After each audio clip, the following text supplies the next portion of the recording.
আসসালামু আলাইকুম গাইস, আপনারা সবাই কেমন আছেন? আশা করি সবাই ভালো আছেন। আলহামদুলিল্লাহ আমিও ভালো আছি।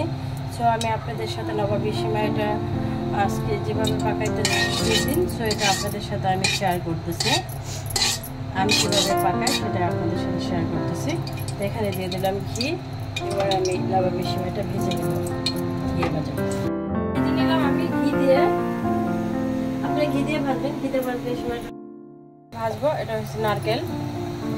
নারকেলটা অপশনাল, চাইলে আপনারা দিতে পারেন, না চাইলে এটাকে স্কিপ করতে পারেন।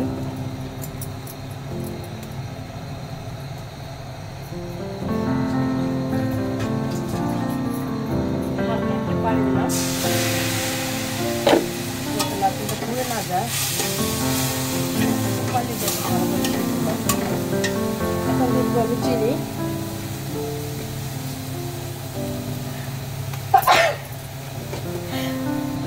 তো আমি নারকেলের মাঝে 1 চামচ ঘি দিয়ে দিলাম, নারকেলটা ভালো ফ্লেভার আসার জন্য।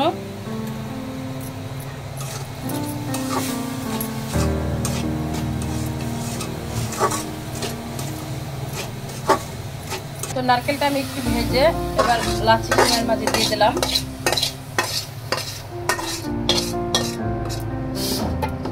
ভালো করে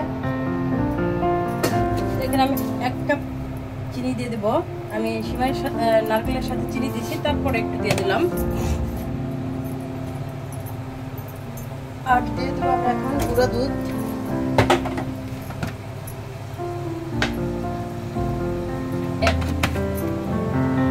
কাপের মতো দিয়ে দিলাম। আর একটু দুধ লাগবো, আমি এটাতে আর একটু দুধ দিয়ে দেবো, গুঁড়া দুধ। এবার আমি ভালো করে মিশিয়ে নেব। এবার আমি ক্রিমটা তৈরি করবো। তো এখানে দিয়ে দিলাম আমি হুইপ ক্রিম। আপনারা চাইলে এখানে দুধের সরও ইউজ করতে পারেন। তো এখানে আমি দিয়ে দেবো কন্ডেন্স মিল্ক। কন্ডেন্স মিল্ক দিলে এটা ক্রিমটা খেতে ভালো লাগবে অনেক। আর দ্বিতীয়ত দুধটা ক্রিমটা আপনার অনেক ঘন হয়ে যাবে, এই জন্য আমি কন্ডেন্স মিল্কটা দিয়ে দিলাম।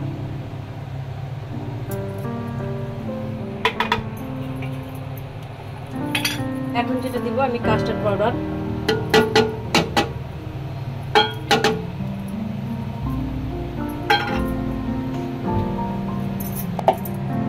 এখন দিব আমি একটু কর্নফ্লাওয়ার।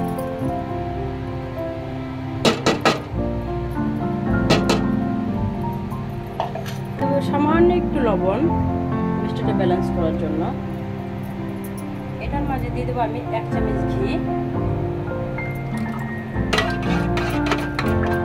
এখানে কিন্তু 2 কেজি দুধ আছে। 2 কেজি দুধ কিন্তু আমি একবারে জাল দিয়ে 1 কেজির মতো করে নিয়েছি আর কি, দুধটা জাল দিয়ে ভালো করে। তারপরে তো আমি কি এভিডেন্স মিশাইলাম, এটা আপনারা দেখতেই পারলেন। এখন এটাকে আমি ক্রিম তৈরি করবো।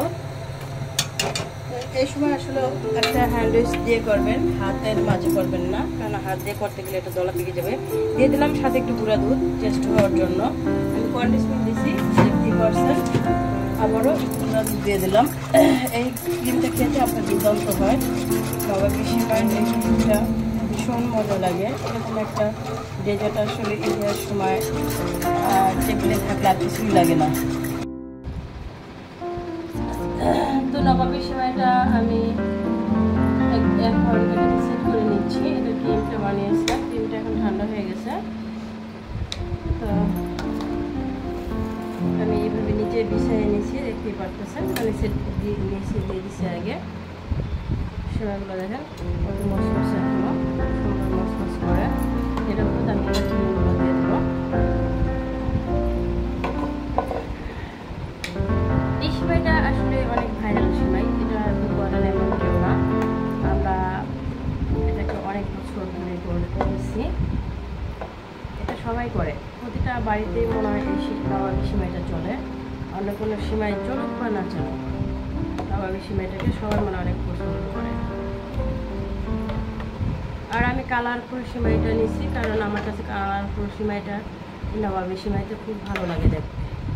সেই জন্য আমি কালারফুলটা নিয়েছি। চাইলে এখানে আপনারা সাদাটাও নিতে পারেন, কালারফুলটা নিতে হবে এমন কোনো কিছু না। তো আমি সব ক্রিমগুলো দিয়ে দেবো।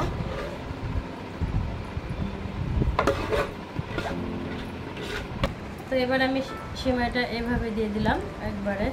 চাইলে আপনারা পুরোটাই ঢেকে দিতে পারেন ক্রিমটা। তো আমি একটু ডেকোরেশনের জন্য বা বোঝানোর জন্য ক্রিমটাকে খালি করে রাখলাম। দিয়ে দিলাম আমি সিমাইগুলো সব। এই সিমাইটা কিন্তু আপনার ক্রিম ছাড়াও খেতে ভীষণ ভালো লাগে। এবারে একটু সেট করে দিলাম। এখন যেটা দিব কিসমিস এখানে।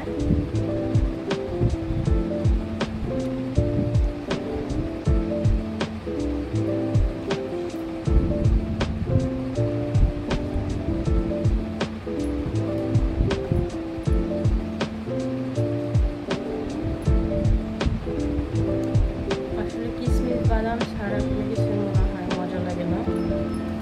যারা আমরা বাদাম বা করি, এবার দিয়ে দিই কিছু কাঠবাদাম কুচিয়ে করে।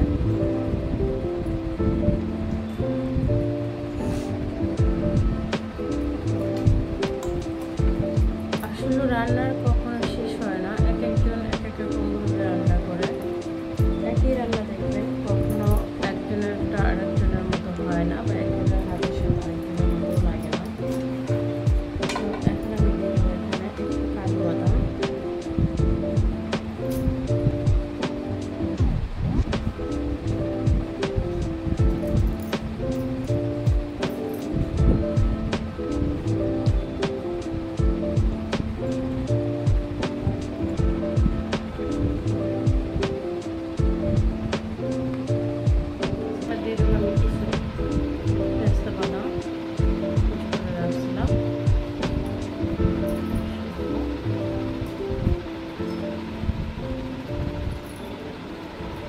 যেটা দিয়ে আমরা অবশ্যই একটু কালারফুল করবো।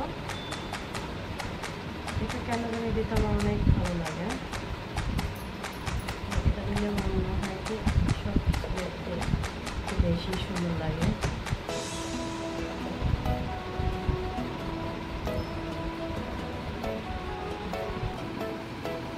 তো হয়ে গেল আমার নবাবী সিমাইটা সেট করা। এখন আমি রেখে দেব ফ্রিজে। 3-4 ঘন্টা পর বের করে আবার আপনাদের দেখাবো। এটা আমি ক্রিমটা সেট হওয়ার জন্য ফ্রিজে রেখে দেবো। তো সিমাইটাকে আমি ফ্রিজ থেকে বের করে নিলাম। এবার এটা কেমন হচ্ছে আপনাদের সেটাই শেয়ার করবো আপনাদের সাথে। আপনাদের যদি ভালো লেগে থাকে অবশ্যই আপনাদের পেজে একটা শেয়ার দিয়ে দিবেন। আর সবাইকে ঈদ মোবারক, ঈদ মোবারক, ঈদ মোবারক।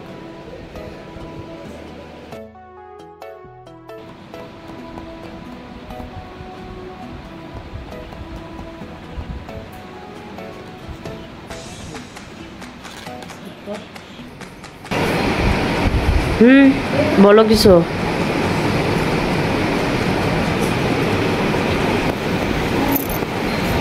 অনেক মজা হয়েছে। আর কিছু বলবো না। আর কিছু ঈদ মোবারক সবাইকে। লাইক দিয়ে কমেন্ট করে শেয়ার করুন।